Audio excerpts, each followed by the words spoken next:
Hey guys, welcome back to my channel. Today I'm going to be telling you all the things that I wish I had known before my family visited Great Sand Dunes National Park. So stick around and I'm going to be giving you all the info. No water. Okay.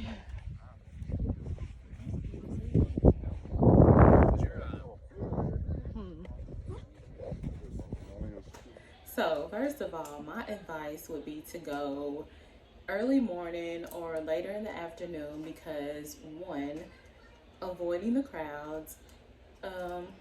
Number two, it's not as hot. And number three, I read on the website, on Great Sand Dunes National Park's website, that later in the day, like afternoon time, evening time, there are lightning storms and those can be fatal. So we want to avoid those, right? So early morning, in the afternoon, but I would go early morning. We actually made it there about 9 o'clock, and it was kind of a crowd, but it wasn't bad.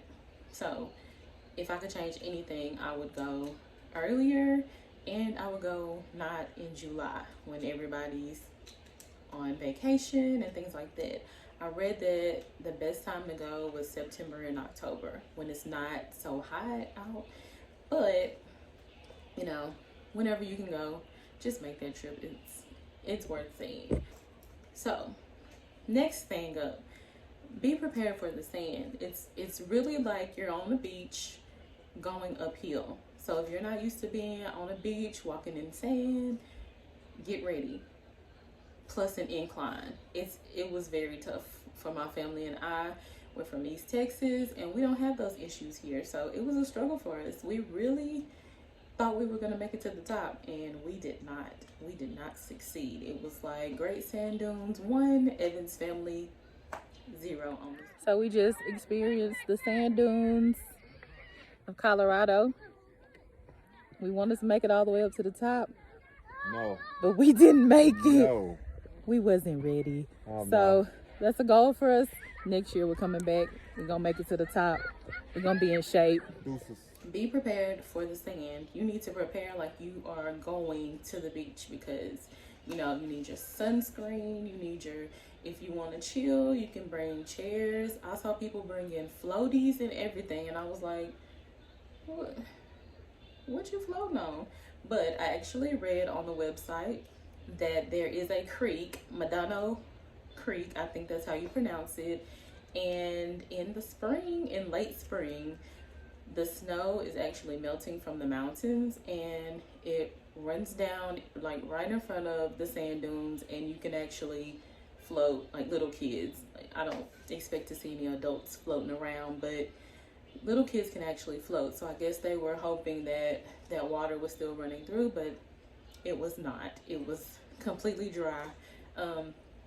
So depending on when you want to go, if you want to float around with your kids, then you need to go in early spring. If you don't want to float around, then come on down in July, August, September, October. Okay. Another thing, make sure that you pack snacks and water. If you are planning on making it to the top, it's going to take you some time. So you might need to take some breaks and you might need to eat. So pack those snacks, pack you a lunch, pack plenty of water. It's hot out there and you don't want to be dehydrated out there. So pack your lunch, pack your snacks, pack your water, pack enough for your whole crew because you're gonna need it. I think we had like a 6-pack of water and that was it, and we could have used more and we didn't make it to the top. So just imagine if we had made it to the top. We were definitely not prepared. So next time. So the last thing, if you want to ski or you want to sled, get on the sled down the hills, then you need to purchase a sled or you need to rent a ski or sled from a store.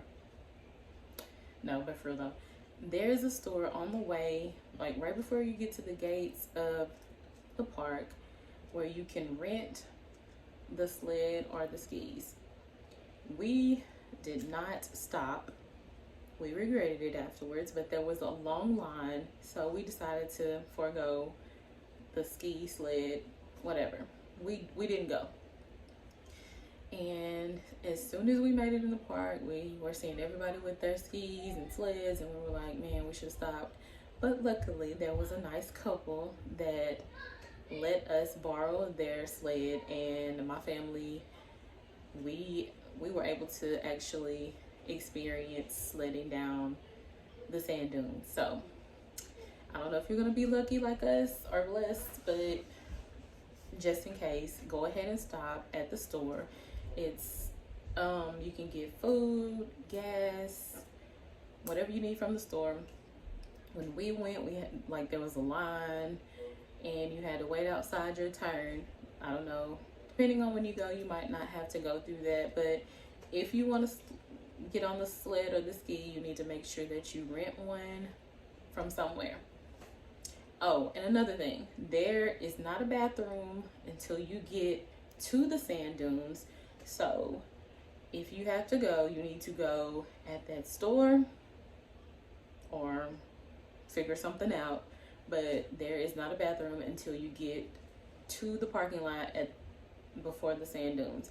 And we did not know that there was parking right before the sand dunes, and we actually walked from the visitor center, which was not open. So that was about a mile, I'm guessing. You'll see our walk in the video coming up. I'm tired. I need somebody to carry me. There's nowhere to use the bathroom, and it said on their website that depending on when you come, you could be in line for 2 hours. So I suggest going on a weekday and early morning or later in the afternoon to avoid crowds, if that's something you want to avoid, if you want to avoid crowds. So I hope that my suggestions will be helpful for you, because we were definitely unprepared. We don't plan for anything, and we got to do better in life. But I hope this helps you guys, and I hope you enjoy our video, and we will see you next week with an all new video. So watch this video, like, share, subscribe, leave a comment, and I will respond. So until next time, see you guys later. Bye. Holla.